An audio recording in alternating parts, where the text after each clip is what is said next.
C'est un mouvement inédit, une contestation qui est née sur les ronds-points de la France périphérique.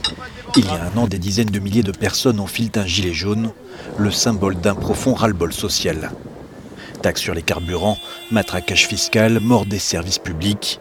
Les raisons de l'inquiétude sont aussi hétéroclites que les gilets jaunes eux-mêmes.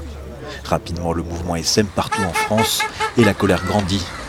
Le 1er décembre, la France découvre sidérée les images des Champs-Élysées noyées sous les gaz lacrymogènes. Des milliers de gilets jaunes s'en prennent à un des symboles du pays, l'Arc de Triomphe. À quelques centaines de mètres à l'Élysée, le pouvoir inquiet se rend compte de l'ampleur de la crise.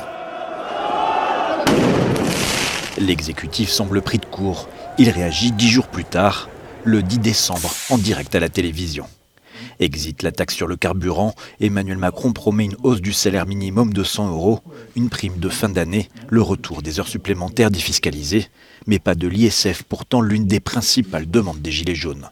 Le discours a du mal à convaincre dans une France qui ne se sent plus écoutée. Macron, président des riches, l'image colle à la peau du président de la République qui cristallise les haines contre lui. Pour écouter, dit-il, les Français, il organise le grand débat, des mois de déplacement à travers le pays, pour tenter d'apaiser la colère et trouver des solutions à un mal presque impalpable.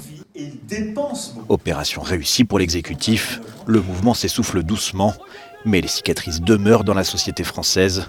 Les violences policières ont fait plus de 2000 blessés, dont certains très graves, alors que seuls 2 policiers impliqués ont été pour l'instant renvoyés en correctionnel.